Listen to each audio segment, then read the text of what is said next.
ఈరోజు మా పిల్లలకి నేను పెట్టే బ్రేక్ఫాస్ట్ రెసిపీ మీకు ఈరోజు చూపిస్తా.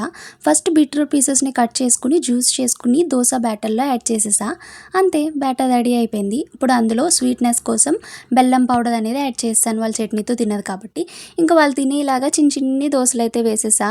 చూడండి ఎంత బాగున్నాయో, పింకిష్గా. నాకైతే చాలా క్యూట్గా అనిపించాయి. ఇది ఇది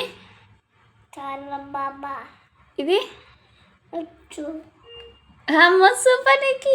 ఈరోజు ఇద్దరికి హాఫ్ ఎగ్గే ఇచ్చాను. యాక్చువల్లీ అంటే బ్రేక్ఫాస్ట్ కొంచెం హెవీగా ఉంది కాబట్టి ఎగ్ అనేది హాఫ్ ఇచ్చాను, లేకపోతే ఫుల్ ఇస్తాను.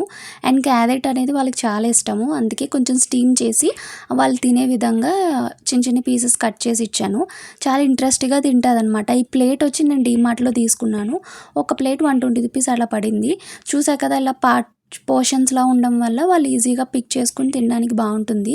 అండ్ ఇట్లా చిన్న చిన్ని పీసెస్గా దోశలో వేయడం వల్ల వాళ్ళు ఈజీగా కట్ చేసుకుని తినడానికి చాలా ఈజీగా ఉంటుంది అనమాట. ప్లీజ్ సబ్స్క్రైబ్ చేసుకుని లైక్